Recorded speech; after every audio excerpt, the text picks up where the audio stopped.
already existing confusion with regard to the affairs of the Jubilee Party. I had previously received 2 letters dated 21st September 2022 from the Honorable Jeremiah Kioni on the leadership of the Jubilee Party and its nominee to the Speaker's panel. At the time, Honorable Chege did also claim to communicate on behalf of the Jubilee Party as the Acting Secretary General. In my then guidance to the House, I noted the need to leave determination of political party disputes to competent authorities outside Parliament as envisaged by the law. On the issue of whether the Jubilee Party is a parliamentary party within the meaning of Standing Order 20A, the House will recall that I did guide the party.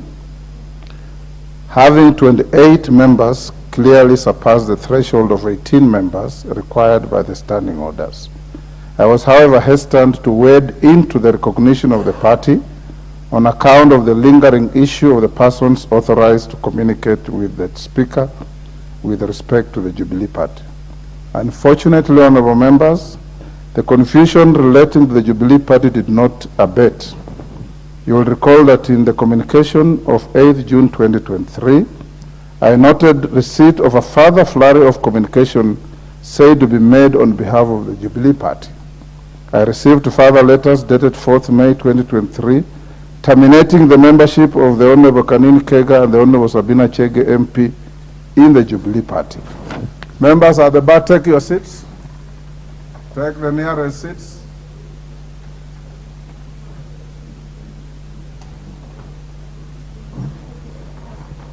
Honorable members, additionally, I was copied in correspondence dated 20th June 2023 between the Jubilee Party and the Azimio la Umoja One Kenya coalition, signed off by a Mr. Nelson Zuya as the national chairperson of the party.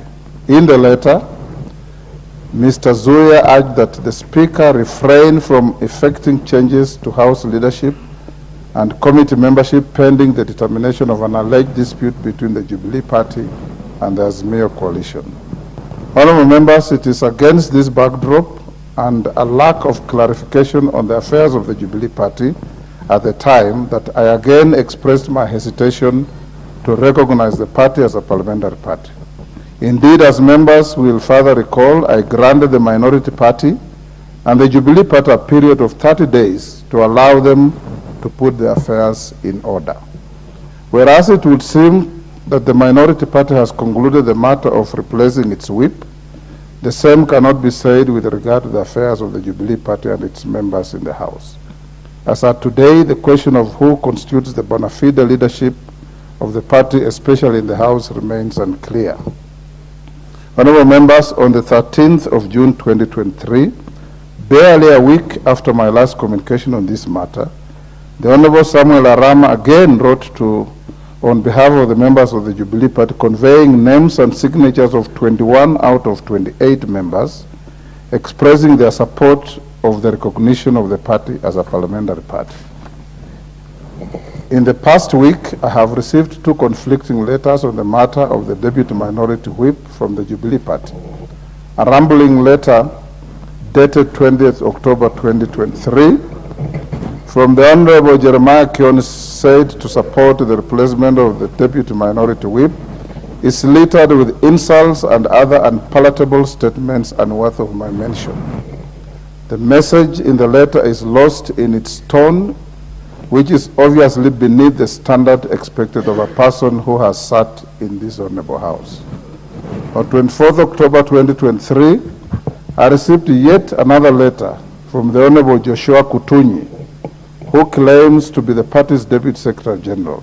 In the letter, the Honorable Kutunyi claims that the Honorable Jeremiah Kioni was expelled by the party and ought not communicate on its behalf.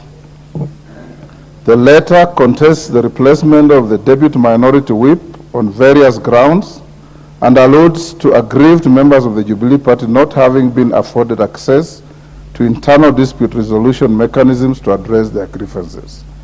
It concludes by reiterating the claim for the recognition of the Jubilee Party as a parliamentary party in the National Assembly. Honourable members, While it is not the duty of the Speaker to organize how parties are run, you will agree with me that the state of affairs in the Jubilee Party calls for an intervention, especially for purposes of the smooth conduct of parliamentary business. The myriad letters emanating from outside Parliament do not paint a clear picture as to the current leadership of the party. The pending disputes internally and before the other competent authorities obscure the matter even further.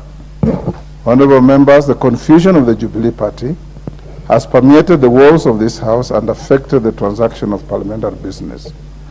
We now find ourselves in a situation where a small fraction of the members of the party seems to be aligned with the minority party, while 21 out of the 28 members of the party have expressed their unwillingness to be associated with the minority party. And this has been done in writing. A definite question arises as to which member's interest the Speaker should prioritize over the other, or whether the Speaker should just accept the reality of the existence of these two factions and the parity of their interests. From the myriad of correspondence from the various claimants in the leadership of the Jubilee Party, including the Honorable Kioni, the Honorable Kanin Kega, the Honorable Samuel Arama, the Honorable Joshua Kutuny, and Mr. Nelson Zuya, the cardinal message is the desire by the Jubilee Party to be recognized as a parliamentary party. It is for this reason in the area that I previously directed the minority party as mere coalition and the Jubilee Party to sort out their issues within a period of 30 days, and to date, honorable members, the issue highlighted have not been sorted out. Neither have I received any communication from the leadership of the minority party. Honorable members, in the initial letter from the Honorable Arama seeking the recognition of the Jubilee Party as a parliamentary party, the Honorable Member for Nakuru Town West rightly observed that Article 36 of the Constitution on freedom of association and Article 38 of the Constitution on political rights confer upon each member of the House the right to determine which entities they wish to be associated with and the right to make political choices. It therefore logically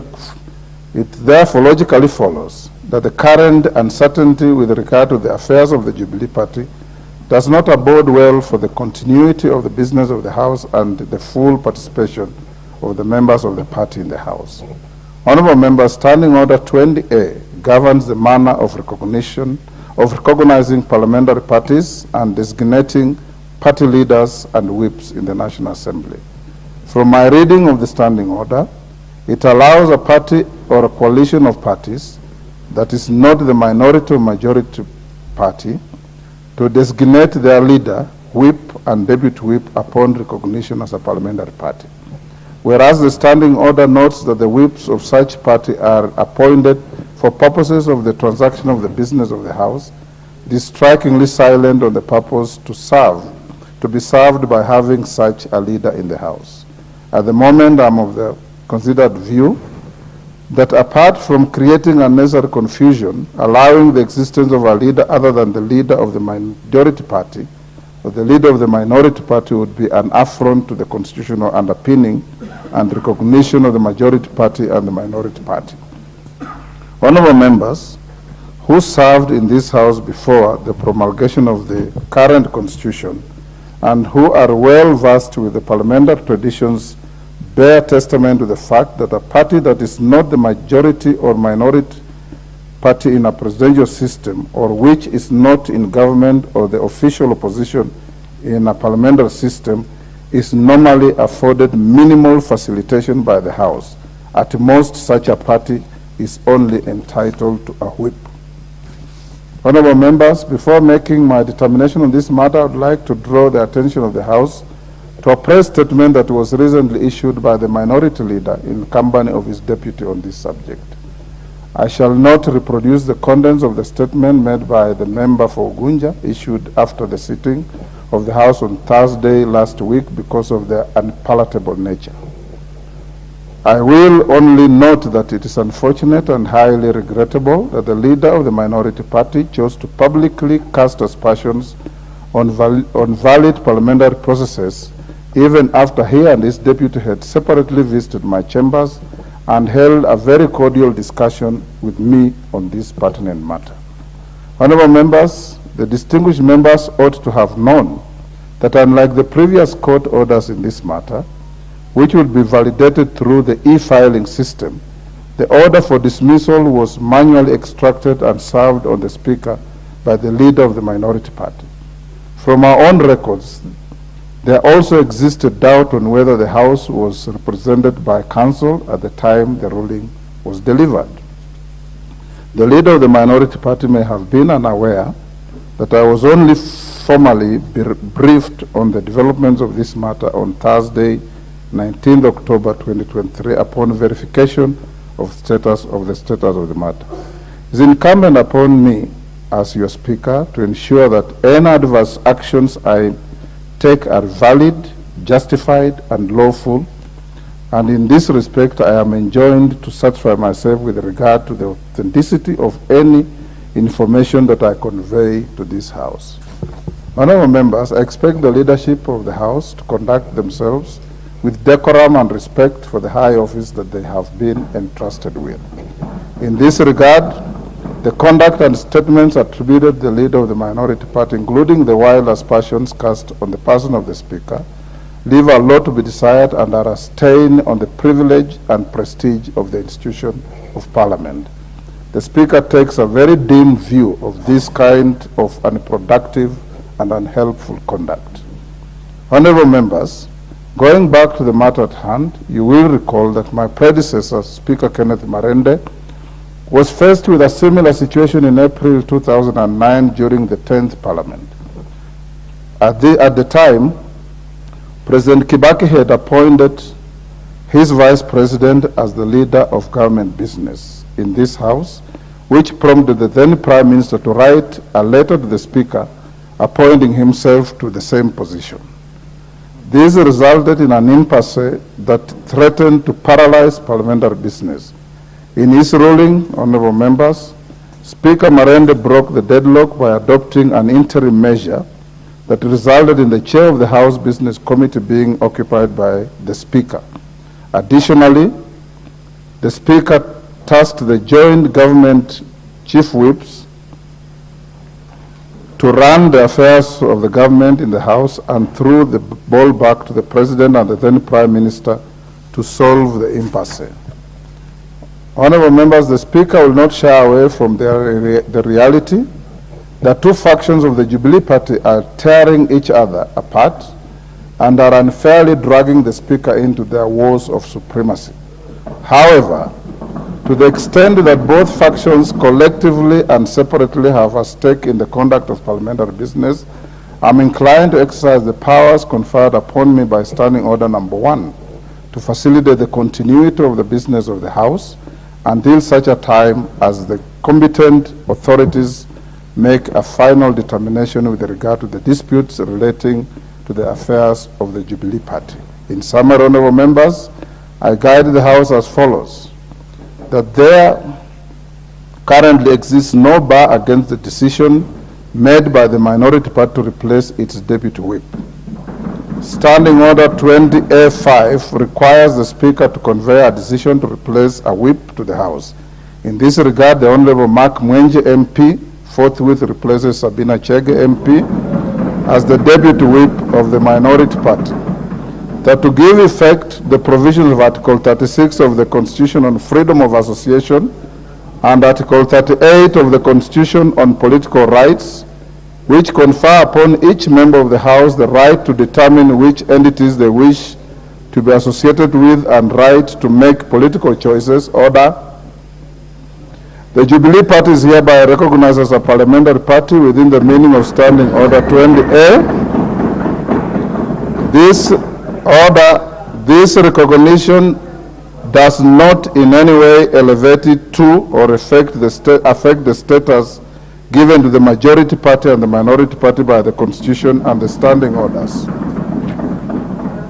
That consequently, the Honourable Sabina Chege, by virtue of the written support of 21 members out of 28 members of the Jubilee Party in the House, in the letter dated 13th June 2023, and on account of her having been the last officially recognized member of the Jubilee Party, forming part of the leadership is allowed to perform in the interim the role of the whip of that party in the House.